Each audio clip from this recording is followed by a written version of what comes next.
नमस्कार मैत्रिणींनो. तर आज आपण काय बनवणार आहेत तर स्पेशल तुम्हाला सांगते मी. आता मासवडी बनवणार आहे. तर आईने कांदा चिरून घेतला आणि त्यानंतर मी शेंगदाणे ना थोडेसे ना असे भाजून घ्यायचे असतात, तर ते भाजून घेत होते. तर थोडेसे लालसर झाले ना का तर मग ते काढून घ्यायचे. तर मी पाहत होते असं हाताने हलवून हलवून का लाल झाले का नाही. तर आपले आता शेंगदाणे आहेत ना लाल झाले आहेत. त्यानंतर अशीच हावरी पण भाजून घ्यायची आणि मी नंतर ना कांदा असा लाल करायला ठेवला होता गॅसवरती. त्यासाठी कांदा पण लाल झाला पाहिजे, असं चांगला लालसर लागतो या मासवडीसाठी कांदा. तर मी आता तुम्हाला इथे दाखवते. शेंगदाणे, खोबरे आणि हावरी हे आपण मिक्सरला ना बारीक करून घेणार आहे. तर मिक्सरला असं छान असं बारीक करून घ्यायचं आहे सर्वजण एकत्र टाकून. आणि त्यानंतर ना आईने ना हा मसाला पूर्ण एकत्र करून घेतला, म्हणजे खोबरं, कांदा, त्यानंतर हावरीचा कूट टाकला, शेंगदाण्याचा आहे ना कूट टाकला आहे आणि हे सर्वजण ना थोडंसं लसूण आणि खोबरं पण टाकायचं त्यात. त्यानंतर ते ना चांगलं मिक्स करून घ्यायचं आहे. हे पहा असं ह्या प्रकारे ना आईने ते मिक्स करून घेतलं होतं. तर तुम्हाला पण असं खाऊ वाटलं तर तुम्ही ही रेसिपी पाहून बनवू शकता नाही का. तर मी थोडीशी शॉर्टकटमध्ये दाखवली ही रेसिपी, म्हणजे पटपट दाखवली, बाकी काही नाही. तर याच्यामध्ये ना आता आईने ना लाल मिरची टाकून घेणार आहे आणि मीठ टाकून घेणार आहे. तर आपल्या चवीनुसार कसं पाहिजे तसं ना मीठ टाकून घ्यायचं आहे आणि लाल तिखट टाकून घेतलं आहे ह्याच्यामध्ये. जसं आपल्याला तिखट पाहिजे तसं टाकून घ्यायचं आहे आणि त्यानंतर चांगलं मिक्स करून घ्यायचं आहे. आणि थोडीशी हिरवी कोथिंबीर आहे ना कट करून घेतलेली टाकून घ्यायची त्यामध्ये आणि परत चांगलं एकदा असं मिक्स करून घ्यायचं. हे ना तर मासवडीचं सारण आहे. तर आपलं हे मासवडीचं सारण आहे ना अशा प्रकारे बनवायचं असतं. पाहू शकता कसं टेक्स्चर आले त्यात. आणि त्यानंतर मग त्यात थोडीशी आपण हळद ॲड करूया. हळद तुम्हाला टाकायची असली तर टाकू शकता, नसले टाकायची तर नाही टाकू शकता.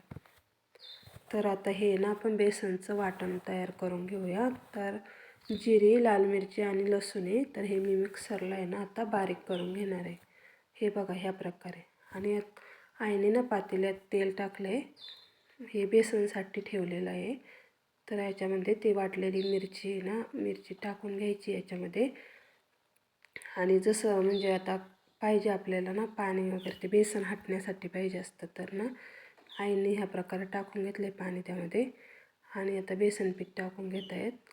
तर याच्यासाठी ना बेसन पीठ जास्तच लागतं नाही का. तर पाहू शकता कसं प्रकारे हटलं आहे आईने बेसन. तरी हटून तयार आहे आपलं बेसन. आता आई मासवड्या बनवतात ते पाहू शकता कशा प्रकारे बनवतात आई. तर मला तर काही येत नाहीत ह्या बनवता, पण आईला येतात, खूप छान प्रकारे येतात. तर आईने अशा प्रकारे ना सर्व मासवड्या आहेत ना आता बनवून घेणार आहेत. तर पाहू शकता आता ही शेवटचीच आहे. तर अशा प्रकारे आईंनी सर्व मासवड्या तयार करून घेतल्या आहेत. तर पहा कशा करतात आहे, छान आहेत ना. तर आपल्या आता ह्या मासवड्या तयार आहेत. आता आहे ना त्यासाठी रस्सा लागतो, त्याचं वाटण दाखवते मी. हे पहा, धने, लाल मिरची, बाजरी आणि पोहे आणि डाळ होती ते. तर आणि लसूण, खोबरं आणि कांदे पण आहेत. तर हे सर्व आहे ना आपण आता तव्यावरती ना छान असं भाजून घ्यायचं आहे तेल टाकून. तर हे पोहे आहेत, हे पोहे मी आता भाजून घेतलेत. तर चांगले असे ना लालसर होऊ द्यायचे ते. आणि मग आपण काढून घ्यायचं एका ताटलीमध्ये. आता आहे ना मी याच्यावरती ना ही बाजरी टाकलेली, ही बाजरी ना छान अशी फुलेपर्यंत आहे ना अशी भाजू द्यायची, लालसर पण होऊ द्यायची चांगली. तर त्याच्या ना अशा लह्या बनतात. मग समजायचं की आता ही बाजरी भाजलेली आहे. तर आपण आता ही काढून घेऊयात प्लेटमध्ये. आता मी ना डाळ टाकली, हरभऱ्याची डाळ ही, आणि थोडंसं तेल टाकलं आहे. तर आता ही पण चांगली लाल होऊ द्यायची आहे. हे बघा ह्या प्रकारे अशी काढून घेतली ही पण. त्यानंतर ना मी धने घेतले होते थोडेसे, ते धने मी भाजून घेते याच्यावरती तव्यावरती. धने झाल्यावरती त्या लाल मिरच्या होत्या ना 7-8 घ्यायच्या आहेत, त्या घ्यायच्या भाजून, थोड्याशा कडक होतात मग. आणि हे कांदे आहेत ना मी चुलीत भाजलेले आहेत, पण हे परत तव्यावरती असं तेल टाकून मी परतून घेणार आहे. तर अशा प्रकारे परतून घ्यायचे आहेत आणि परत काढून घ्यायचे सर्व वाटण आणि हे मिक्सरला बारीक करून छान घ्यायचे. त्यानंतर पातेल्यामध्ये तेल टाकून त्यामध्ये हा मसाला पूर्ण टाकून द्यायचा आहे. तर पाहू शकता तुम्ही कशा प्रकारे मसाला परततोय. तोपर्यंत मसाला परततोय छान. तर याच्यानंतर ना मी ना थोडंसं पाणी ॲड करत असते ना, आणि पाणी ॲड केलं का नंतर हा मसाला एकदम असा स्लो मिडियम गॅसवरती ना असा एकदम परतू द्यायचा तेल सुटेपर्यंत छान. त्याने ना भाजीची टेस्ट खूप छान येते. हे बघा ह्या प्रकारे मी कसं छान असं परतू दिले. आणि त्यानंतर हे जे वाटण आहे ना मी मिक्सरला बारीक करून घेतलेलं हे सगळं त्यात टाकून देणार आहे. आणि पाणी टाकायचं आपल्याला जसं पाहिजे, घट्ट पातळ काय जसं पाहिजे भाजी तशी. तर पाहू शकते हे पाणी. त्यानंतर आता मीठ ॲड करते मी आणि थोडीशी कोथिंबीर वरून टाकायची आपल्याला. किती छान टेक्स्चर आले बघा भाजीला. तर अशी चविष्ट पण झाली होती, म्हणजे भाजी ही छान होते अशी भाजी. तर याच्यानंतर ना आपण तो उरलेला जे सारण आहे ना ते टाकणार आहे ते मासवडीचं, आणि थोडंसं ते बेसनचं निघालेलं पातेलेलं आहे ना ते टाकलं आहे त्याच्यात. तर पाहू शकता किती छान रश्श्याला आपल्या कढ येऊ द्यायचं आता. तर मी तोपर्यंत आता आहे ना भाकरी बनवून घेत होते. तर आता आहे ना मी भाकरी बनवणार आहे आणि त्यानंतर मग आपलं तोपर्यंत रश्श्याला कढ येत होता नाही का. तर पाहू शकता. जर तुम्हाला माझे व्हिडिओ आवडत असतील तर तुम्ही मला लाईक करा, शेअर करा, सबस्क्राईब करा आणि सोबतच बेल आयकॉनही क्लिक करा, म्हणजे तुम्हाला असे नवनवीन व्हिडिओचे अपडेट्स येत राहतील.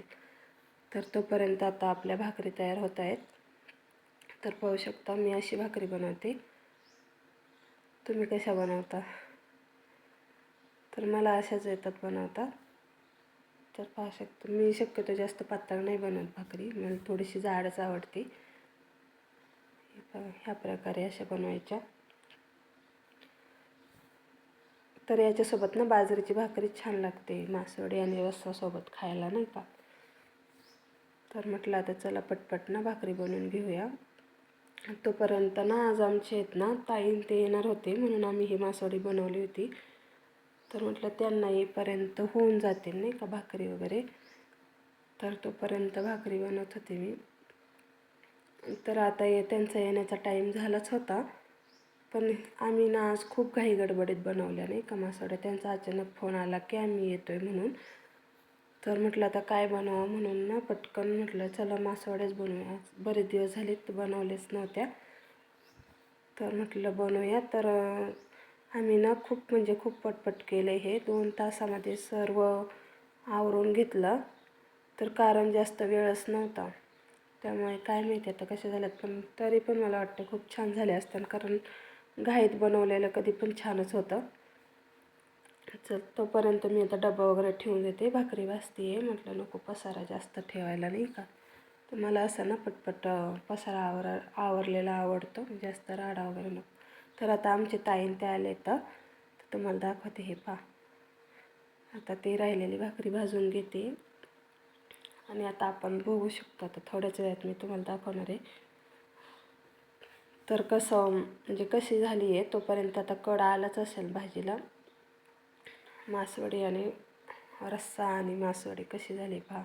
हे पहा किती छान बाजरीची भाकरी, कांदा, लिंबू आणि मासवडी आणि रस्सा. तर या खायला.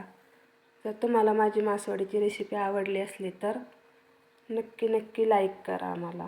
चला तर भेटूया नेक्स्ट ब्लॉगमध्ये. Bye bye.